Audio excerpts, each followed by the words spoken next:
আসসালামু আলাইকুম। এটিএন বাংলা সংবাদে সবাইকে স্বাগত জানাচ্ছি মার্জিয়া মীরা। শুরুতেই বিআরবি কেবল সংবাদ শিরোনাম। গণহত্যাকারী শেখ হাসিনাকে ভারত ফেরত দেবে প্রত্যাশা মির্জা ফখরুলের। জুলাই আন্দোলনে দলের ৫ শতাধিক নেতাকর্মী সহ প্রায় ৮৫০ নিহতের তালিকা ট্রাইব্যুনালে দিল বিএনপি। জুলাই বিপ্লব নিয়ে জাতিসংঘের তদন্ত প্রতিবেদনে অকাট্য দলিল হিসেবে ব্যবহার হবে ট্রাইব্যুনালে চিফ প্রসিকিউটর। হত্যাকাণ্ডের নির্দেশদাতা শেখ হাসিনা সুস্পষ্টভাবে প্রমাণিত। প্রয়োজনীয় সংস্কার ছাড়া ভোট নয়, ইসিকে জানালো জামায়াত ইসলামী। সংসদের আগে স্থানীয় নির্বাচনের পক্ষে দলটি।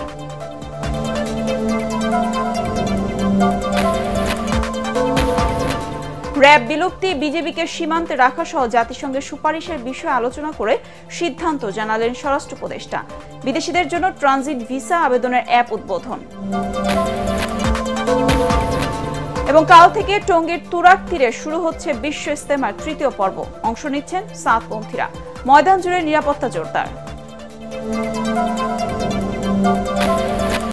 শুনছিলেন বিআরবি কেবল সংবাদ শিরোনাম, এবার বিস্তারিত। জাতিসংঘের প্রতিবেদনে শেখ হাসিনা গণহত্যাকারী প্রমাণিত হওয়ায় বিচারের মুখোমুখি করতে ভারত তাকে ফেরত দেবে বলে প্রত্যাশা বিএনপি মহাসচিব মির্জা ফখরুল ইসলাম আলমগীরের। জাতিসংঘের পর্যবেক্ষক দলকে ধন্যবাদ জানিয়ে তিনি বলেন, তাদের রিপোর্টে এটি স্পষ্ট হয়েছে শেখ হাসিনার নির্দেশে সব হত্যাকাণ্ড, অত্যাচার, নির্যাতন ও মানবাধিকার লঙ্ঘন হয়েছে। সংবাদ সম্মেলনে ফখরুল বলেন, জাতীয় নির্বাচনের আগে স্থানীয় নির্বাচন এবং সংখ্যানুপাতিক পদ্ধতির নির্বাচন চায় না বিএনপি। বিস্তারিত কামরুজ্জামান রাজীবের রিপোর্টে। গুলশানের দলীয় চেয়ারপারসনের রাজনৈতিক কার্যালয়ে ভারপ্রাপ্ত ব্রিটিশ হাইকমিশনার জেমস গোল্ডম্যানের সাথে বৈঠক করেন বিএনপি মহাসচিব মির্জা ফখরুল ইসলাম আলমগীর। ঘণ্টাখানেক বৈঠকের পর সাংবাদিকদের মুখোমুখি হন তিনি। জানান, বৈঠকে দেশের বর্তমান রাজনৈতিক পরিস্থিতি, অন্তর্বর্তীকালীন সরকারের নানা পদক্ষেপ ও নির্বাচন প্রসঙ্গে আলোচনা হয়েছে। এ সময় জাতিসংঘের মানবাধিকার কমিশন প্রকাশিত প্রতিবেদনের বিষয়ে প্রতিক্রিয়া জানান বিএনপি মহাসচিব। প্রতিবেদন নিয়ে স্বস্তি প্রকাশ করে মির্জা ফখরুল বলেন, ক্ষমতায় টিকে থাকতে আয়নাঘরের মাধ্যমে আওয়ামী লীগ মানবাধিকার লঙ্ঘন করেছে, যা এখন প্রতিষ্ঠিত সত্য।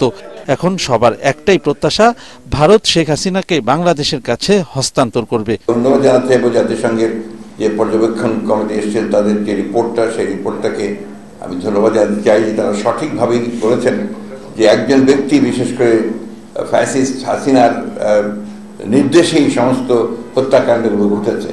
যে গণহত্যা হয়েছে সেটা তার নির্দেশে হয়েছে, এবং যত মানবাধিকার লঙ্ঘন, হিউম্যান রাইটস ভায়োলেশন যা কিছু হয়েছে সব তারই নির্দেশে এখানে হয়েছে। এটা প্রমাণিত হয়ে গেছে যে হাসিনা একজন ফ্যাসিস্ট, এবং তিনি এই দেশের মানুষের অত্যাচার করেছেন, নির্যাতন করেছেন, গণহত্যা করেছেন। তো তাকে অবিলম্বে আমরা আজকে এখান থেকে চাইব যে ভারত সরকার তাকে ফেরত দিয়ে বাংলাদেশ সরকারের হাতে দেবে এবং তাকে এখানে বিচারের আওতায় নিয়ে আসা হবে। এ সময় সাংবাদিকদের প্রশ্নের জবাবে নির্বাচন প্রসঙ্গে বিএনপির অবস্থান পরিষ্কার করেন বিএনপি মহাসচিব। বলেন, যত দ্রুত নির্বাচন হবে তত দ্রুত দেশে স্থিতিশীলতা ফিরে আসবে। আনুপাতিক হারে নির্বাচনের কোনো ব্যবস্থাকে আমরা সমর্থন করবো না, কারণ এখানকার মানুষ এটাতে অভ্যস্ত না। স্থানীয় নির্বাচনটা জাতীয় নির্বাচন, এটাতেও আমরা একেবারেই একমত নই। এগুলো তো আপনার সমস্ত রাজনৈতিক বিবেচনার দেশকে আরো ভঙ্গুর অবস্থায় নিয়ে যাওয়ার একটা পরিকল্পনা ছাড়া কিছু নয়। যত দ্রুত নির্বাচন হবে ততই আপনার রাজনীতি সহজ হবে, বাংলাদেশের মানুষের স্থিতিশীল অবস্থার মধ্যে আসবে। আওয়ামী লীগের নিষিদ্ধের বিষয়ে বিএনপির অবস্থান প্রসঙ্গে ফখরুল বলেন, কোন দল নিষিদ্ধ হবে কি হবে না তার সিদ্ধান্ত নেবে দেশের জনগণ। পিপল উইল ডিসাইড, যে মানুষ নির্ধারণ করবে যে কোন পার্টি থাকবে কি থাকবে না, কোন পার্টি নির্বাচন করবে কি করবে না। কামরুজ্জামান রাজীব, এটিএন বাংলা, ঢাকা। জুলাই আগস্টের আন্দোলনে সারা দেশে ৮৪৮ নেতাকর্মী নিহতের ঘটনায় শেখ হাসিনা, সাবেক স্বরাষ্ট্র, আইনমন্ত্রী, তথ্যমন্ত্রী সহ ৫০০ জনের বিরুদ্ধে আন্তর্জাতিক অপরাধ ট্রাইব্যুনালে অভিযোগ দায়ের করেছে বিএনপি। সকালে ট্রাইব্যুনালে এই অভিযোগ দায়ের করে দলটি মামলা ও তথ্য সংরক্ষণ কমিটি। এ সময় কমিটির সমন্বয়ক সালাউদ্দিন খান জানান, স্বৈরাচার আওয়ামী লীগের এই নির্মম হত্যাকাণ্ডে ৫২৪ জন বিএনপি, ছাত্রদল সহ অঙ্গ সংগঠনের নেতাকর্মী শহীদ হয়েছেন। এর ন্যায় বিচার নিশ্চিতের দাবি জানিয়েছেন তিনি। এদিন সারা দেশের শহীদদের তালিকা সহ ৮৪টি মামলার এজাহারের কপি আদালতে জমা দেওয়া হয়েছে। আসামির নাম উল্লেখ করেছি। এ পর্যন্ত যে 84টা এজাহার আছে, এজাহারের মধ্যে প্রায় 500-র অধিক আপনার মামলার আসামি আছে। এই মামলায় আছে এই সাবেক স্বৈরাচার সরকারের প্রধান, ভোটার বিল প্রধানমন্ত্রী, সাবেক স্বরাষ্ট্রমন্ত্রী, আইনমন্ত্রী এবং তথ্যমন্ত্রী সহ, যার শিক্ষামন্ত্রী সহ পুলিশের সদস্য। আপনারা জানেন এই গত কয়েক মাসে যে আমরা মামলাগুলো বিভিন্ন থানায় করেছি, বিভিন্ন জেলায় করেছি, একটি আসামিও তারা গ্রেফতার করতেছে না। তারা অজুহাত দেখাচ্ছে যে আমরা তদন্ত করছি। ভারত শেখ হাসিনাকে ফেরত পাঠানোর বিষয়ে এখনো কিছু জানায়নি বলে মন্তব্য করে পররাষ্ট্র মন্ত্রণালয়ের মুখপাত্র রফিকুল আলম বলেন, এই অবস্থায় অপেক্ষা ছাড়া বিকল্প নেই। পলাতক আসামিদের ফিরিয়ে আনতে রেড অ্যালার্ট জারির বিষয়ে প্রশ্ন করা হলে তিনি বলেন, এটি স্বরাষ্ট্র মন্ত্রণালয়ের বিষয়। বিকেলে পররাষ্ট্র মন্ত্রণালয়ের সাপ্তাহিক ব্রিফিংয়ে এসব কথা বলেন মুখপাত্র। দিল্লিতে হাইকমিশনার নিয়োগের জন্য 2.5 মাস আগে ফাইল পাঠানো হলেও তারা কোনো ক্লিয়ারেন্স দেননি বলে জানিয়ে এই মুখপাত্র বলেন, ক্লিয়ারেন্সের 3 থেকে 4 মাস স্বাভাবিক সময় হিসেবে ধরে নেওয়া যায়। লিবিয়া থেকে এখন পর্যন্ত 43,000 বাংলাদেশি নাগরিককে ফেরত আনা হয়েছে জানিয়ে মুখপাত্র বলেন, বিদেশে নাগরিকরা বিপদে পড়লে তাদের ফিরিয়ে আনা রাষ্ট্রের দায়িত্ব। সাবেক প্রধানমন্ত্রী শেখ হাসিনাকে ফিরিয়ে আনার জন্য এক্সট্রাডিশন ট্রিটির অধীনে সংশ্লিষ্ট মন্ত্রণালয় থেকে প্রাপ্ত চুক্তিতে উল্লেখিত প্রয়োজনীয় ডকুমেন্টস ও তথ্যাদি ভারত সরকারকে প্রেরণ করা হয়েছে। আমরা দিল্লিতে হাইকমিশনার নিয়োগের বিষয়ে ভারত সরকারের সম্মতি চেয়েছি। এটাতে সময় লাগতে পারে। এই সম্মতি জানানো বা এগ্রিমো কনভে করার জন্য কোনো সুনির্দিষ্ট সময়সীমা নেই। আমরা সেই উত্তরের জন্য অপেক্ষা করছি। এগ্রিমো আমার মনে হয় প্রায় 2.5 মাসের মতো হয়েছে। 3-4 মাস খুবই স্বাভাবিক একটা সময়। জুলাই বিপ্লব নিয়ে জাতিসংঘের তদন্ত প্রতিবেদন অকাট্য দলিল হিসেবে ট্রাইব্যুনালে ব্যবহার করা হবে বলে জানিয়েছেন চিফ প্রসিকিউটর তাজুল ইসলাম। তিনি বলেন, জাতিসংঘের তদন্তে সুস্পষ্টভাবে প্রমাণিত হয়েছে হত্যাকাণ্ডের নির্দেশদাতা শেখ হাসিনা, এতে জড়িত রাষ্ট্রীয় বাহিনীগুলো। পুরো রাষ্ট্রযন্ত্র ছাত্র জনতার উপর ঝাঁপিয়ে পড়ে এই হত্যাকাণ্ড ঘটায় উল্লেখ করে তিনি বলেন, মানবতা বিরোধী অপরাধের জন্য এটি সুস্পষ্ট দলিল। র্যাব ও ডিজিআইএফ এর গোপন টর্চার কেন্দ্রের আলামত নষ্ট করা হয়েছে জানিয়ে জড়িতদের বরখাস্ত সহ সুষ্ঠু বিচার করার প্রতিশ্রুতি দেন চিফ প্রসিকিউটর। রিপোর্ট আদিন সজীবের। জুলাই আগস্টে দেশের ছাত্র জনতার উপর যে নির্মম হত্যাকাণ্ড চালানো হয়েছে তা স্বাধীন বাংলাদেশের ইতিহাসে হয়নি। একটা যৌক্তিক আন্দোলন দমাতে শেখ হাসিনার নির্দেশে যেভাবে ঝাঁপিয়ে পড়ে রাষ্ট্রীয় বাহিনী তা রীতিমতো বাগরুদ্ধ করেছে সবাইকে। জুলাই আন্দোলন নিয়ে জাতিসংঘের তদন্ত প্রতিবেদনেও বিষয়গুলো সুস্পষ্টভাবে উঠে এসেছে, যা আন্তর্জাতিক অপরাধ ট্রাইব্যুনালে অকাট্য দলিল হিসেবে ব্যবহার করা হবে বলে জানিয়েছেন চিফ প্রসিকিউটর তাজুল ইসলাম। একটা পুরো রাষ্ট্রযন্ত্র একটা জনগোষ্ঠীকে ওয়াইড স্প্রেড এবং সিস্টেম্যাটিক পদ্ধতিতে তাদের উপরে ঝাঁপিয়ে পড়েছিল তাদেরকে নিশ্চিহ্ন করার জন্য। এইটা মানবতা বিরোধী অপরাধের পক্ষে একটা সুস্পষ্ট এবং অসম্ভব জোরালো একটা প্রমাণ। এই প্রমাণটি আন্তর্জাতিক অপরাধ ট্রাইব্যুনালের তদন্ত সংস্থার মাধ্যমে একটা এভিডেন্স হিসেবে ট্রাইব্যুনালে আসবে এবং যেহেতু জাতিসংঘ এটি বিশ্বের সবচাইতে বড় এবং সর্বজন গ্রহণযোগ্য একটা সংস্থা, তাদের এই রিপোর্টটা সম্পূর্ণ ইম্পার্শিয়াল, কোনো দলের দ্বারা প্রভাবিত হয়ে হয়নি। তারা আমাদের সাথেও কথা বলেননি, তারা অপরাধীদের সাথে কথা বলেছেন, ভিকটিমদের সাথে কথা বলেছেন এবং যেখানে কথা বলা দরকার সেগুলো সেই জায়গায় কথা বলেছেন। সুতরাং এটা অকাট্য দলিল প্রমাণ হিসাবে এই আদালতে ব্যবহার করা যাবে। এর সুষ্ঠু বিচার নিশ্চিতে রাষ্ট্রীয় বাহিনীর জড়িত সদস্যদের সাসপেন্ড করা সহ তাদের বিরুদ্ধে যথাযথ ব্যবস্থা নেওয়ার তাগিদ দেন তিনি। যে সমস্ত অফিসাররা এই ঘটনার সাথে জড়িত ছিল বলে প্রাথমিক তথ্য প্রমাণে পাওয়া যাবে, জাতিসংঘ সুপারিশ করেছে প্রত্যেককে সাসপেন্ড করার জন্য, ফেয়ার এবং ইম্পার্শিয়াল ট্রায়াল যাতে হতে পারে। যেটার ব্যাপারে আমরা সবসময় জোর দিয়েছি যে ফেয়ার এবং ইম্পার্শিয়াল তদন্ত এবং ট্রায়ালের জন্য যেহেতু এই সমস্ত অফিসাররা রাষ্ট্রীয় গোয়েন্দা সংস্থা সহ বিভিন্ন বাহিনীর সদস্য, তাদেরকে যদি চাকরিচ্যুত না করা হয় বা সাসপেন্ড না করা হয়, তাহলে আসামিদের প্রভাবের কারণে সাক্ষীরা আদালতে আসতে ভয় পাবেন, তদন্ত প্রক্রিয়া বাধাগ্রস্ত হবে এবং বিচার প্রক্রিয়া ব্যাহত হবে। ক্ষমতা টিকিয়ে রাখতে বিরোধী দলমতকে দমন করতে আয়নাঘর বা গোপন টর্চার কেন্দ্রে পৈশাচিক নির্যাতনের বিষয়েও কথা বলেন চিফ প্রসিকিউটর। এই টর্চার কেন্দ্রের ব্যাপক আলামত বিনষ্ট করা হয়েছে, নির্যাতনের জন্য যেখানে তাকে আটকে রাখা হতো, ঝুলানো হতো, সেগুলো ভেঙে ফেলা হয়েছে। অনেক আলামত আমরা জব্দ করেছি। ইলেকট্রিক শক দেওয়ার ব্যবস্থা ছিল, চোখ বেঁধে রাখা হতো, 3 feet by 3 feet, 2 feet by 3 feet cell, সেগুলো প্রধান উপদেষ্টা দেখেছেন, তিনি নিজে ঢুকেছেন সেগুলোর ভেতরে।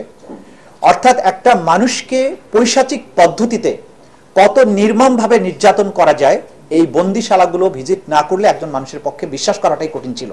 জুলাই বিপ্লবে নির্মম হত্যাকাণ্ড এবং বছরের পর বছর অমানবিক নির্যাতনের কারণে আওয়ামী লীগকে নিষিদ্ধ করা হবে কিনা সে বিষয়েও সুস্পষ্ট বার্তা দেন তিনি।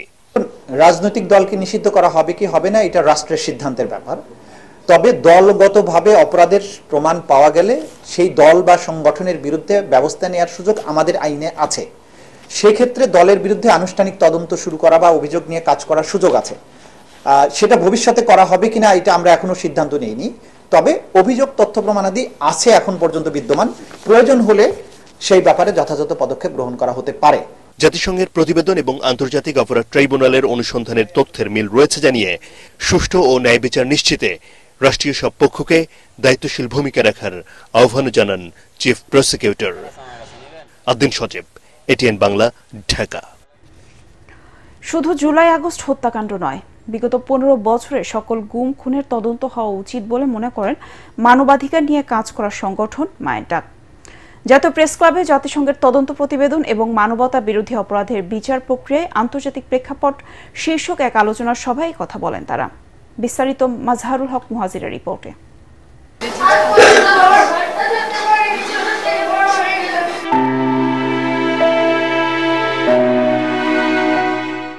বাবাকে হারিয়ে এই শিশুদের কান্না দেখে আবেগতাড়িত হয়ে যাবেন যে কেউ। জীবনের কোনো বসন্তেই বাবার স্পর্শ না পাওয়ার দুঃখ তাদের কাঁদায় বারবার। গুম খুনের শিকার এসব মানুষের অপরাধ ছিল ভিন্ন মতাদর্শের রাজনীতি করা। মাত্র বিরোধী দলের রাজনীতি করার কারণে, রাজনৈতিক প্রতিহিংসার কারণে স্বৈরাচার হাসিনা সরকার আমাদের এই বিএনপির নেতা কর্মীগুলোকে কিভাবে দিনের পর দিন গুম করে আটক রেখে বিভিন্ন বিষাক্ত ইনজেকশন পুশ করে স্পিনিং চেয়ারের মাধ্যমে নির্যাতন চালিয়ে তাদেরকে হত্যা করে বুড়িগঙ্গা শীতলক্ষা নদীতে ফেলে দিয়েছিল মাছেদের খাদ্য হিসাবে। গোপন বন্দিশালার এসব ছবি মনে করিয়ে দেয় ক্ষমতার অপব্যবহার করে ক্ষমতায় টিকে থাকার চেষ্টা কতটাই না ভয়ঙ্কর ছিল। সেই আয়নাঘরগুলোর বর্ণনাই করছিলেন নেত্র নিউজের editor in chief Tasnim Khalil.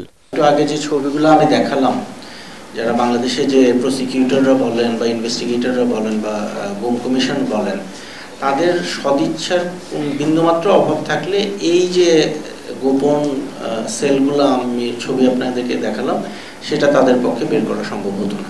জাতীয় প্রেস ক্লাবে মায়ের ডাক সংগঠনের এই আয়োজনে উঠে আসে জুলাই আগস্ট নিয়ে করা জাতিসংঘের তদন্ত প্রতিবেদন প্রকাশের প্রসঙ্গ। গণহত্যাকারী শাসক শেখ হাসিনার আমলে হওয়া সকল গুম খুনের বিচারের দাবি এই মানবাধিকার কর্মীর। 84 জন পুলিশ অফিসার বা 94 জন পুলিশ অফিসারের নাম এসেছে, মাত্র 27 জনকে গ্রেফতার করা হয়েছে।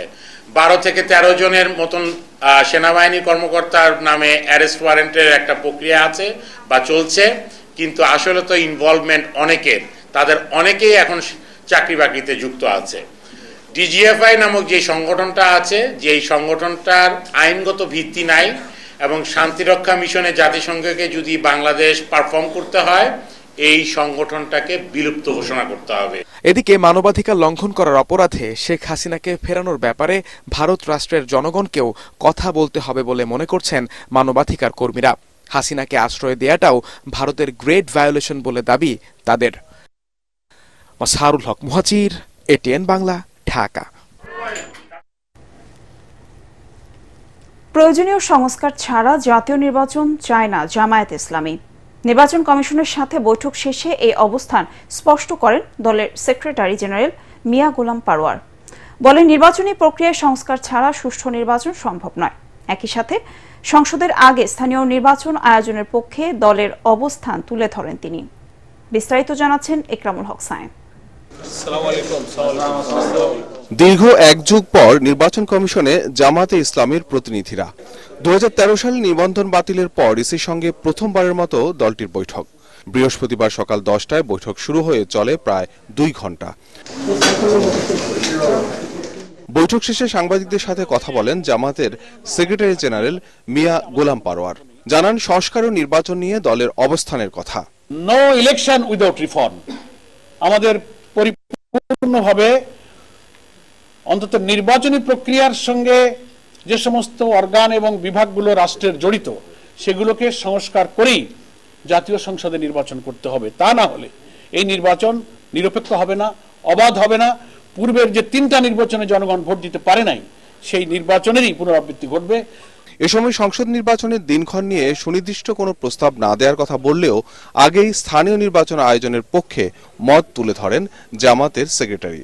স্থানীয় সরকার কাঠামোকে সচল করতে, সক্রিয় করতে, স্থানীয় সরকারের এবং গ্রামীণ অবকাঠামোতে উন্নয়ন, আইন শৃঙ্খলা, জনদুর্ভোগ কমাতে জনগণের আকাঙ্ক্ষাই হচ্ছে স্থানীয় সরকার নির্বাচনটা আগে হোক। আমরা জনগণের এই আকাঙ্ক্ষার সাথে সমর্থন এবং সম্মান ব্যক্ত করি। এসব ইস্যুতে বিএনপির সাথে ভিন্ন অবস্থানকে গণতন্ত্রের সৌন্দর্য বলে মনে করেন তিনি। জানান 300 আসনে প্রার্থী দিতে প্রস্তুত জামাত। একটা গণতান্ত্রিক দেশে নানান ইস্যুতে ভিন্ন মত থাকতেই পারে, এ ব্যাপারে আমাদের কোনো মন্তব্য নেই। আমাদের একটা মত দিয়েছি, তার সাথে আরেকটা দলের ভিন্ন মত থাকতে পারে। That is the beauty of democracy. এটা হতেই পারে।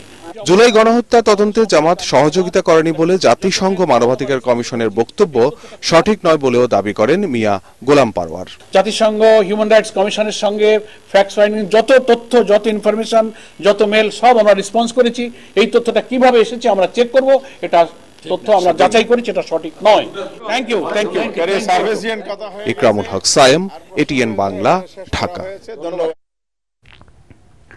র‍্যাব বিলুপ্তি, বিজিবিকে সীমান্তে রাখা সহ জাতিসংঘের সুপারিশের বিষয়ে আলোচনা করে সিদ্ধান্ত নেওয়া হবে বলে জানিয়েছেন স্বরাষ্ট্র উপদেষ্টা জাহাঙ্গীর আলম চৌধুরী।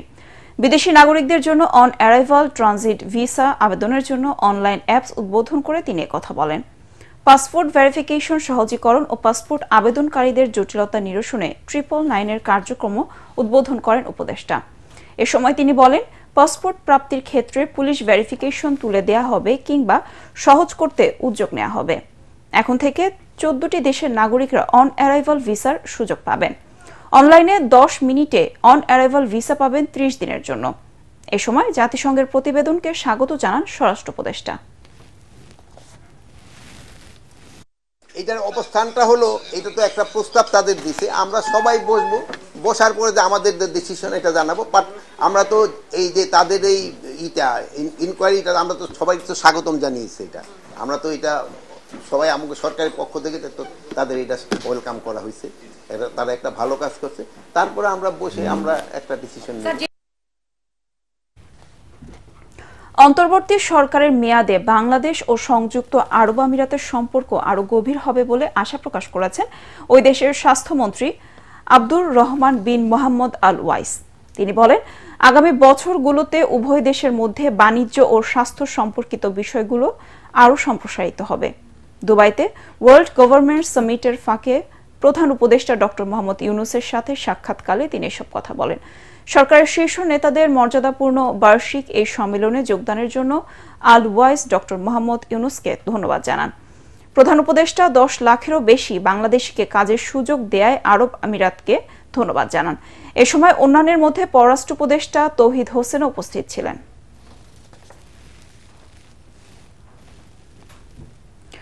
কাল থেকে টঙ্গীর তুরাগ নদীর তীরে শুরু হচ্ছে বিশ্ব ইজতেমার 3য় পর্ব। বিশ্ব মার্কাজ নিজাম উদ্দিন অর্থাৎ সাতপন্থী মুসল্লিরা এই পর্বের ইজতেমায় অংশ নিচ্ছেন। দিল্লি বিশ্ব মার্কাজ থেকে মাওলানা আব্দুল সাত্তারের জিম্মাদারিতে 42 সদস্যের একটি জামাত গত রাতে ইজতেমা ময়দানে এসেছেন। রাতেই মশওয়ারা করেছেন তারা। 3য় পর্বের ইজতেমায় অংশ নিতে ইতিমধ্যে বিপুল সংখ্যক বিদেশি মেহমান ময়দানে হাজির হয়েছেন। সকাল থেকে দলে দলে মুসল্লিরা যাচ্ছেন ইজতেমা ময়দানে। গত 2 পর্বের মতোই এবারও ইজতেমা ময়দানে নিরাপত্তা জোরদার করেছে আইন শৃঙ্খলা বাহিনী। এদিকে Gazipur metropolitan police commissioner doctor Nazmul Karim Khan বলেছেন, ডেভিল হান্ট অপারেশনে গ্রেফতার এড়াতে কিছু সন্ত্রাসী বিশ্ব ইজতেমার তাবলিগ জামাতকে বেছে নিতে পারে। এমন কাউকে যদি পাওয়া যায় তাহলে তাকে পুলিশের কাছে হস্তান্তর করার জন্য তাবলিগ জামাতের মুরব্বীদের অনুরোধ করেন তিনি। এছাড়া ইজতেমা চলাকালীন সময় সকল প্রকার যানবাহন চালু থাকবে বলেও জানান পুলিশ কমিশনার। কিছু সংখ্যক সন্ত্রাসী গ্রেপ্তার এড়ানোর জন্য এই তাবলিগ জামাতকে ব্যবহার করতে পারে। আমি তাবলিগ জামাতের মুরব্বী ভাইদেরকে অনুরোধ রাখবো, আপনারা আপনাদের লোকদেরকে চিনেন। যদি কোনো আগন্তুক, কোনো সন্ত্রাসী আপনার মনে হয় দেশের অন্য প্রান্ত থেকে ডেভিল হান্টের নামে আমরা যেই অভিযান চালাচ্ছি, সেই অভিযানের প্রেক্ষিতে আপনার এখানে এসে ভর করছে, আপনাকে অস্থিতিশীল করার চেষ্টা করছে, আপনারা সেটি লক্ষ্য রেখে আমাদের হাতে ধরিয়ে দিবেন। নেই কোনো বৈধ ডিলার, এজেন্ট কিংবা গোডাউন, তারপরও রাজধানীতে সয়লাভ অনুমোদনহীন বিদেশি ব্র্যান্ডের সিগারেটে। ফলে বছরে প্রায় 1000 কোটি টাকা রাজস্ব হারাচ্ছে সরকার, যেখানে মোট আদায়কৃত ভ্যাটের 25% আসে তামাক ও তামাকজাত পণ্য থেকে। জাতীয় রাজস্ব বোর্ড এনবিআর থেকে অবৈধ সিগারেটের বিরুদ্ধে অভিযানের ঘোষণা দিলেও বাজারে নেই তার প্রভাব। আশিক মাইনুদ্দিন রাসেলের ক্যামেরায় তরিক ইসলামের রিপোর্ট। রাজধানীর ফার্মগেট এলাকা, ফুটপাতের ভাসমান দোকানে অবাধে বিক্রি হচ্ছে অনুমোদনহীন বিভিন্ন ব্র্যান্ডের সিগারেট, যেখানে টাকা দিলে মিলছে বিদেশি ব্র্যান্ডের সব সিগারেট। দামও কিন্তু বেশি দেশি সিগারেটের, আর বিদেশি সিগারেটের দাম কম এবং কি মানেও ভালো, এই জন্যই আমরা খাই। একই অবস্থা বসুন্ধরা সিটির সামনের ফুটপাতের দোকানে, এখানেও দেখা মেলে বিদেশি ব্র্যান্ডের সিগারেট। তবে কে সরবরাহ করে বা কোথা থেকে আসে তা জানা নেই কারো। ওই রাস্তা আইটে আইটে দিয়ে যায়। না, আমি এটা জানি না। আমাদের এক লোকে ওই যে ব্যাগে করে এনে দিয়ে যায়। এই একদিন এক লোক এসে দিয়ে যায়। বসুন্ধরার সামনে দেখেন যে কয়টা ডালা নিয়ে বসে সবার দোকানে আছে। কারণ বাজারে ওই যে বিসমিল্লাহ স্টোর, আমাদের বাংলাদেশে এই বাইরের যে সিগারেটটা এগুলা ওয়্যার হাউস থেকে আসে, অবৈধভাবে আসে। খুচরা বিক্রেতাদের তথ্য অনুযায়ী রাজধানীর কাউরান বাজারে অতি গোপনে বিক্রি হয় বিদেশি এসব সিগারেট। কয়েক দোকান ঘুরে যার প্রমাণও মেলে, যেখানে কার্টুনে কার্টুনে অবাধে বিক্রি হচ্ছে বিদেশি ব্র্যান্ডের সিগারেট। অনুমোদনহীন এসব সিগারেটের বিরুদ্ধে কোনো অভিযানের কথা জানা নেই এই দোকানদারের। সম্প্রতি 2-4-5 মাসের মধ্যে কোনো অভিযান পাইছেন আপনি? না, আমি পাইনি। এর আগে কি এই অবৈধ সিগারেট নিয়ে আপনাদের দোকানে কেউ কখনো আসছে অভিযান চালাইতে? না, এরকম আসেনি। সবশেষ গত 6 ফেব্রুয়ারি অনুমোদনহীন অবৈধ এসব সিগারেট ও তামাকজাত পণ্যের বিরুদ্ধে দেশব্যাপী অভিযানের ঘোষণা দেয় এনবিআর, যেখানে বলা হয় এনবিআর ঘোষিত কমিটি প্রতিদিন সারা দেশের হাটবাজার, লোকালয়, স্থানীয় গুদাম ও সম্ভাব্য দোকানে অভিযান পরিচালিত করবে। রাজধানীর অলিগলি থেকে অভিজাত এলাকা সর্বত্রই সচরাচর মিলছে বিদেশি এই সকল সিগারেট। এর ফলে একদিকে যেমন রাজস্ব হারাচ্ছে সরকার, ঠিক তেমনি ক্ষতিগ্রস্ত হচ্ছে দেশীয় তামাকজাত শিল্পগুলো। জাতীয় রাজস্ব বোর্ড এনবিআরের পক্ষ থেকে অভিযানের কথা বলা হলেও তার দেখা নেই রাজধানী জুড়ে। তরিক ইসলাম, এটিএন বাংলা, ঢাকা। প্রধান উপদেষ্টা ডক্টর মোহাম্মদ ইউনূসের নেতৃত্বে জাতীয় ঐক্যমত্য কমিশন গঠন করা হয়েছে। 6 মাস মেয়াদী এই কমিশন আগামী 15 ফেব্রুয়ারি থেকে কার্যক্রম শুরু করবে। মন্ত্রিপরিষদ বিভাগ থেকে এই কমিশন গঠনের প্রজ্ঞাপন জারি করা হয়েছে। কমিশনের সহ সভাপতি করা হয়েছে সংবিধান সংস্কার কমিশনের প্রধান অধ্যাপক আলী রিয়াজকে। অন্য সদস্যরা হচ্ছেন জনপ্রশাসন সংস্কার কমিশনের প্রধান আব্দুল মুঈদ চৌধুরী, পুলিশ সংস্কার কমিশনের প্রধান সফররাজ হোসেন, নির্বাচন ব্যবস্থা সংস্কার কমিশনের প্রধান ডক্টর বদিউল আলম মজুমদার, বিচার বিভাগ সংস্কার কমিশনের সদস্য বিচারপতি ইমদাদুল হক এবং দুর্নীতি দমন সংস্কার কমিশন প্রধান ডক্টর ইফতেখারুজ্জামান। কমিশন আগামী নির্বাচনকে সামনে রেখে নির্বাচন ব্যবস্থা, পুলিশ, বিচার বিভাগ, জনপ্রশাসন, সংবিধান ও দুর্নীতি দমন বিষয়ে সংস্কারের জন্য গঠিত কমিশনগুলোর সুপারিশ বিবেচনা ও গ্রহণের লক্ষ্যে জাতীয় ঐক্যমত্য গঠনের জন্য রাজনৈতিক দল ও শক্তিসমূহের সঙ্গে আলোচনা এবং সুপারিশ করবে।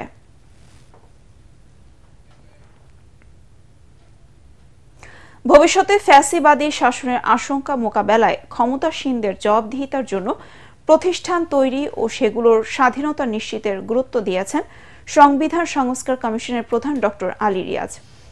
জাতীয় সংসদ ভবনের এলডি হলে সংবাদ সম্মেলনে তিনি বলেন, শাসন ব্যবস্থার সব স্তরে নাগরিকদের অংশগ্রহণ নিশ্চিত করা গেলেই শক্তিশালী গণতন্ত্র প্রতিষ্ঠিত হবে।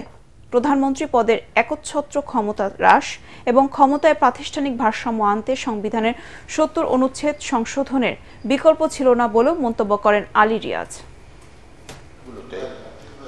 আমরা যেটা বলেছি সেটা হচ্ছে সংস্কারগুলো কি করতে হবে, কিভাবে করতে হবে সেটা কিন্তু আমরা বলিনি, কারণ সেটা আমাদের এই দায়িত্ব দেয়া হয়নি। এই দায়িত্ব রাজনৈতিক দলগুলোর সাথে ইন্টারিম গভর্নমেন্ট আলোচনা করবেন এই মর্মে একটা কমিশন তৈরি করা হয়েছে অধ্যাপক ইউনূসের নেতৃত্বে। সেই কমিশন আশা করি আলাপ আলোচনা করে পথ তৈরি করবেন কিভাবে হবে অথবা হবে না।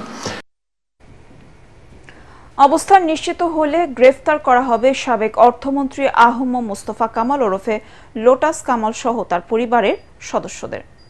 বিকেলে দুর্নীতি দমন কমিশনের মহাপরিচালক আক্তার হোসেন জানান, জ্ঞাত আয় বহির্ভূত সম্পদ অর্জন ও ব্যাংকের অস্বাভাবিক লেনদেনের অভিযোগে মোস্তফা কামাল ও তার পরিবারের সদস্যদের বিরুদ্ধে মামলা করার সিদ্ধান্ত নেওয়া হয়েছে। সাবেক অর্থমন্ত্রীর বিরুদ্ধে 27 কোটি 52 লাখ টাকার জ্ঞাত আয় বহির্ভূত সম্পদ অর্জন ও 32টি ব্যাংক অ্যাকাউন্টের মাধ্যমে 446 কোটি টাকার বেশি সন্দেহজনক লেনদেনের অভিযোগ রয়েছে। তার স্ত্রী কাশ্মীরি কামালের বিরুদ্ধে অভিযোগ রয়েছে 46 কোটি 11 লাখ টাকার অবৈধ সম্পদ অর্জন এবং 20টি ব্যাংক অ্যাকাউন্টের মাধ্যমে 26 কোটি 64 লাখ টাকার সন্দেহজনক লেনদেনের। এছাড়া ছেলে কাশফি কামাল ও মেয়ে নাফিসা কামালের বিরুদ্ধে মোট 93 কোটি টাকার অবৈধ সম্পদ অর্জন এবং শতাধিক ব্যাংক অ্যাকাউন্টের মাধ্যমে 376 কোটি টাকারও বেশি সন্দেহজনক লেনদেনের প্রাথমিক প্রমাণ পেয়েছে দুদক। সন্ত্রাসী হামলায় নিহত বৈষম্য বিরোধী ছাত্র আন্দোলনের কর্মী আবুল কাশেমের আরেক দফা জানাজা হলো গাজীপুরে। সকালে মহানগরীর রাজবাড়ী মাঠে তার জানাজা অনুষ্ঠিত হয়। এ সময় কাশেম হত্যার বিচার ও আওয়ামী লীগকে নিষিদ্ধ করার দাবি জানান শিক্ষার্থী ও বিভিন্ন রাজনৈতিক দলের নেতারা। জানাজায় বৈষম্য বিরোধী ছাত্র আন্দোলনের নেতাকর্মী, সাধারণ শিক্ষার্থী ও বিভিন্ন রাজনৈতিক দলের নেতাকর্মীরা অংশ নেন। জানাজার আগে বিএনপি, জামায়াতে ইসলামী, ইসলামী আন্দোলন, ছাত্র অধিকার পরিষদ, হেফাজতে ইসলাম বাংলাদেশ সহ বিভিন্ন রাজনৈতিক দলের নেতাকর্মীরা বক্তব্য রাখেন। এবার আল আরাফ ইসলামী ব্যাংক অর্থ সংবাদ।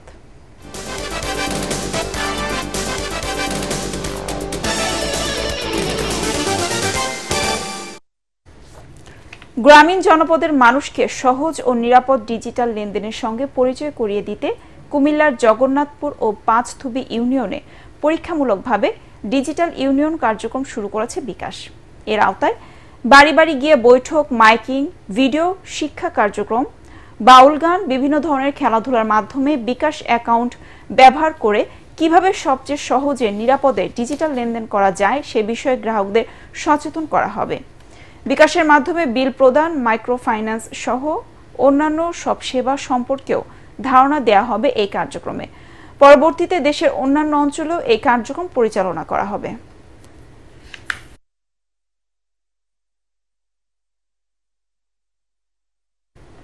এবার আন্তর্জাতিক সংবাদ।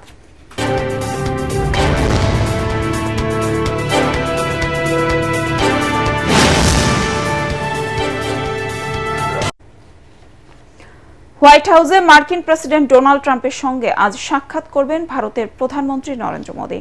বার্তা সংস্থা এএফপি বলছে, সাক্ষাতে মোদী ট্রাম্পের সঙ্গে সুসম্পর্ক বজায় রাখার পাশাপাশি তার শুল্ক ও অভিবাসন সংক্রান্ত কঠোর নীতি থেকে বাঁচার চেষ্টা করবে।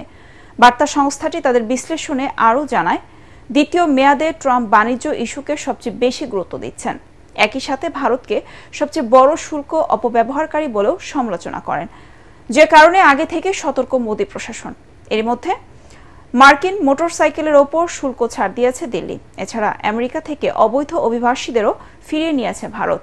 মূলত ট্রাম্প প্রশাসনের সাথে বাণিজ্য ও কৌশলগত সম্পর্ক আরও মজবুত করতে এসব পদক্ষেপ নিয়েছেন মোদী। এবার পার্টিস খেলার খবর।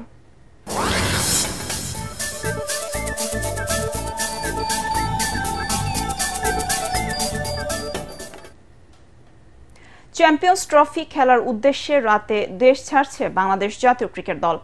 রাত 1:45টায় সরাসরি সংযুক্ত আরব আমিরাতে যাবে নাজমুল হোসেন শান্ত, মুশফিকুর রহিম, মাহমুদুল্লাহ রিয়াদরা। নিজেদের প্রথম ম্যাচে দুবাইয়ে 20 ফেব্রুয়ারি ভারতের মুখোমুখি হবে টাইগাররা। গ্রুপের অন্য দুই দল পাকিস্তান ও নিউজিল্যান্ড। মূল লড়াইয়ে নামার আগে 17 ফেব্রুয়ারি দুবাইয়ে আইসিসি ক্রিকেট একাডেমি মাঠে একমাত্র প্রস্তুতি ম্যাচে পাকিস্তান শাহিনসের সাথে মুখোমুখি হবে বাংলাদেশ। 14 দল নিয়ে কাল দ্বিতীয়বারের মতো মাঠে গড়াচ্ছে এম্বাসি ক্রিকেট কার্নিভাল। বাংলাদেশ সহ 7 দেশের হাই কমিশন অংশ নিচ্ছে এই ক্রিকেট উৎসবে। এছাড়া খেলবে ইউরোপীয় union, IRRI, Nordic, UN, UNOPS, হু এবং বিশ্বব্যাংক। সকালে রাজধানীর একটি হোটেলে প্রতিযোগিতার বিভিন্ন দিক তুলে ধরেন আয়োজক গেম প্লের চেয়ারম্যান ফয়সাল তিতুমির। প্রতিটি দলে অংশ নেবেন 9 জন খেলোয়াড়। টুর্নামেন্টের ভেন্যু বসুন্ধরা আবাসিক এলাকার খেলার মাঠ।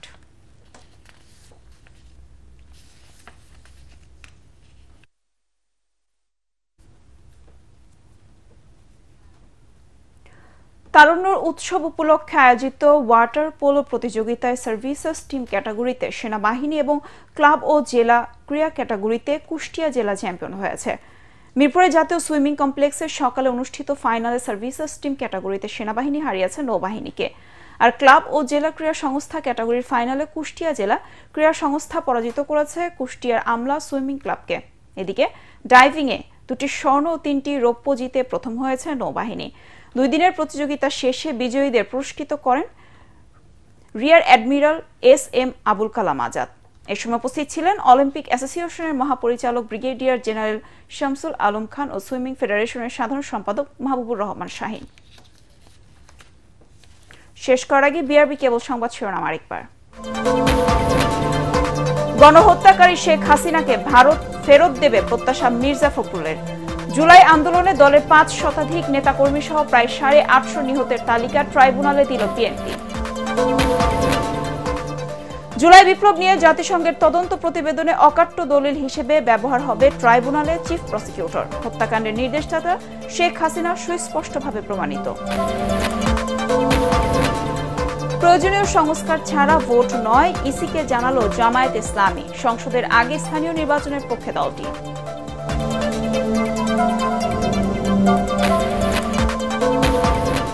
র‍্যাব বিলুপ্তি, বিজেপিকে সীমান্তে রাখা সহ জাতিসংঘের সুপারিশের বিষয়ে আলোচনা করে সিদ্ধান্ত জানালেন স্বরাষ্ট্র উপদেষ্টা। বিদেশিদের জন্য ট্রানজিট ভিসা আবেদনের অ্যাপ উদ্বোধন। এবং কাল থেকে টঙ্গীর তুরাগ তীরে শুরু হচ্ছে বিশ্ব ইজতেমার 3য় পর্ব। অংশ নিচ্ছেন সাতপন্থীরা। ময়দান জুড়ে নিরাপত্তা জোরদার।